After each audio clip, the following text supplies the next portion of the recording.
बात उसूलों की हो तो टकराना बहुत जरूरी है। जिंदा हो तो जिंदा होने का एहसास कराना बहुत जरूरी है। नमस्कार मित्रों, मैं अखिलेश पांडे, हमारे सवर्ण योद्धा कार्यक्रम में आपका स्वागत है। आज हम आपकी मुलाकात कराएंगे 1990 से इस आंदोलन में मेरे सहयोगी रहे, मेरे एक साई की तरह, मेरे भाई की तरह, मेरे मित्र की तरह साथ देने वाले शैलेंद्र सिंह कुशवाहा के बारे में। शैलेंद्र सिंह कुशवाहा से हमारे सहयोगी गोल्डन सिंह द्वारा की गई एक मुलाकात आप देखिए।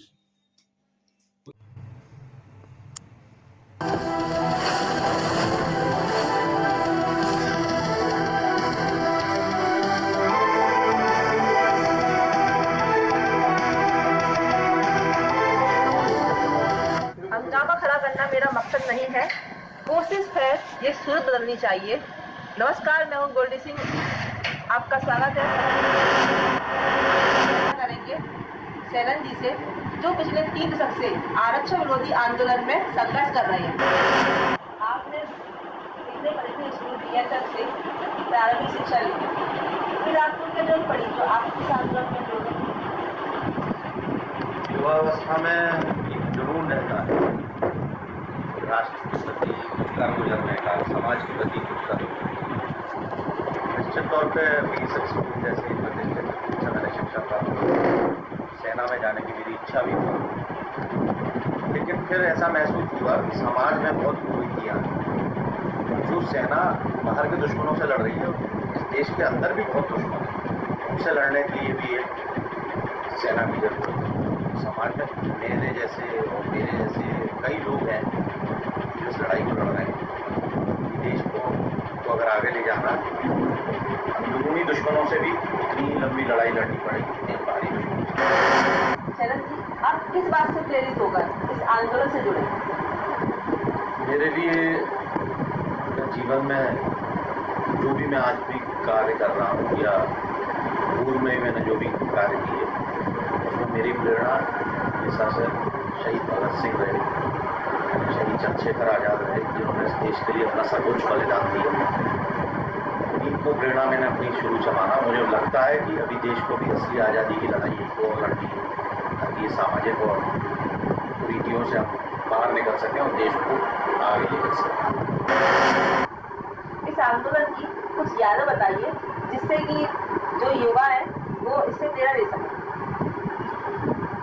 आज के युवा को तो बहुत सारी सुविधाएं हैं, भौतिकवाद का युग है, आज वाहन है, मोबाइल है, सोशल मीडिया है। लेकिन हम लोगों के समय ऐसा कुछ भी नहीं था। जब ये आंदोलन आरंभ हुआ तब लोग साइकिलों पर घूम के एक दूसरे को सब लोग संपर्क करते थे।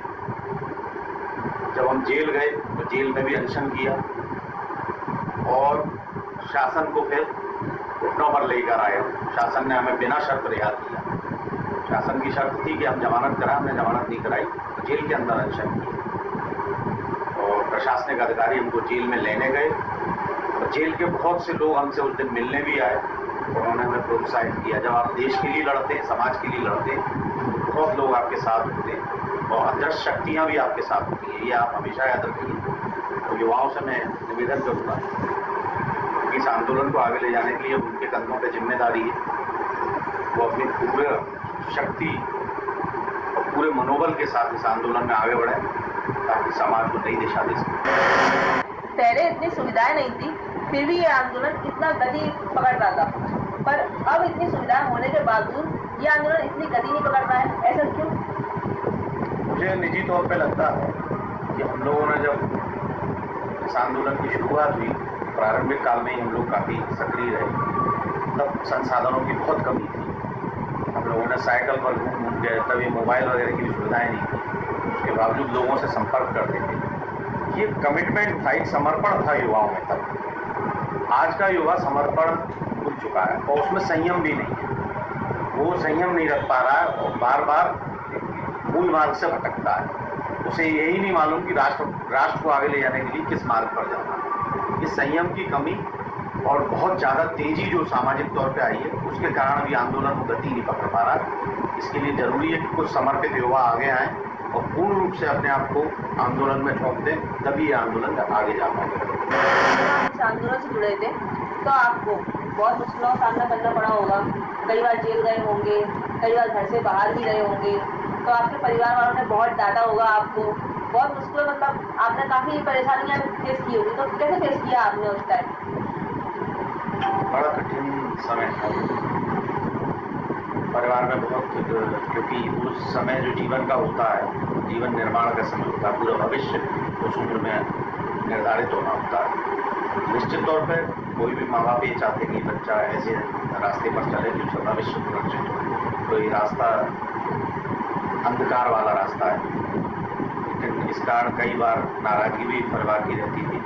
लेकिन उनको समझ में आ गया था कि ये क्रांतिकारियों से इतने ज़्यादा प्रेरित हैं कि इनके लिए निजी स्वार्थ या निजी सुख कोई मायने नहीं रखते। तो अंततः उन्होंने भी अपना समर्थन दिया कि ठीक है, अगर देश को कुछ बदलना चाहते हो, कुछ नया करना चाहते हो, तो सत्य के रास्ते पे चलो, आगे बढ़ते जाओ। सच कहा है किसी ने, क्रांतिकारियों के लिए उम्र का कोई असर नहीं होता, ये अपनी आखिरी सांस तक लड़ते रहते हैं और युवाओं को इनसे प्रेरणा लेनी चाहिए।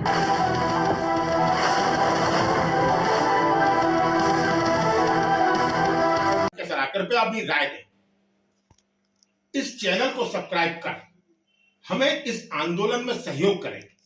आपका सहयोग ही हमारी ताकत है।